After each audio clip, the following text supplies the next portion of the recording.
Setting boundaries in a relationship, it's really, really, really important. If you never set boundaries, you're sort of stepping into this sort of people-pleasing sort of attitude, and you kind of become a doormat because people don't know what you want. But then internally, you're getting quite upset because you're not setting boundaries. Setting boundaries is also kind of managing expectations and standing up for yourself. You have to stand up for yourself sometimes. Now, I'm going to tell you a secret, which a lot of people don't understand. A lot of people they hold themselves back from setting boundaries because they think it's going to cause undue pressure and a lot of negativity on the relationship. But that's not quite true. If you do boundaries properly, the relationship will actually improve. It won't get worse. You just have to learn how to do it the right way. So I have a whole hierarchy of boundaries. So you have very hard boundaries at the bottom, but not every boundary needs to be a hard boundary. You can have very soft boundaries as well. So you have soft boundaries, medium boundaries, hard conversations, and hard boundaries, okay? Now, soft boundaries are what I would call non-verbal. A non-verbal boundary, like this.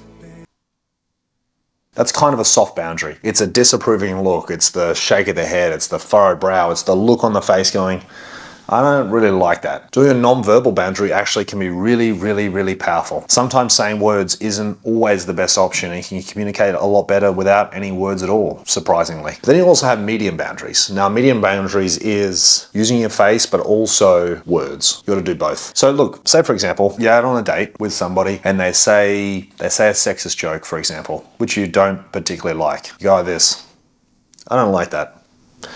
Hey, what do you think of that piece of art over there? And then you change the subject and you change the emotion. So that boundary takes about 3 seconds to set. I don't like that. Furrow brow, you're shaking your head, you got the hand, you're saying the words, I don't really like that.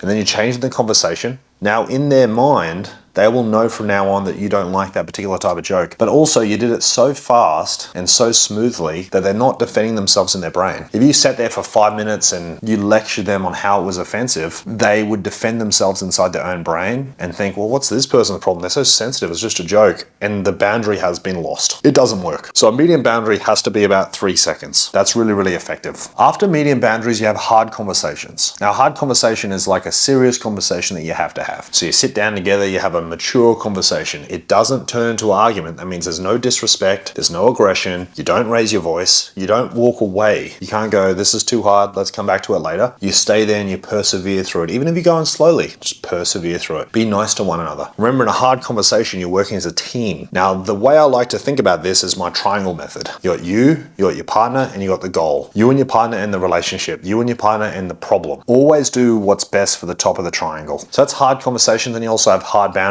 Now, hard boundaries are going to be pretty rare. You won't have to set them a lot. A hard boundary is like ultimatums, like, no, I don't like that, and I'm not going to tolerate that, and you're not going to do that again. It's a very, very strict, hard boundary, and that should be very rare. That should be almost never. Now, it's very important you set boundaries. Setting boundaries isn't about offending others. It's about respecting and honoring yourself. You got to get good at setting boundaries. When do you set a boundary? You set it when you need to. The second something comes up which disrespects you, you set a boundary in that time. Don't go, you know, last Thursday, that was unacceptable what you said. That's not a boundary. That may be a hard conversation, but it's not a boundary. A boundary has to be in the moment, and it's going to be a lot more effective. My tips for boundaries: do it fast, be fast with the boundary, do it quickly, and then move on from it. Nice and easy. Don't be scared of it. The better you are at setting boundaries, the better you're going to be with relationships. Let me know if you need more help. I'm here to help.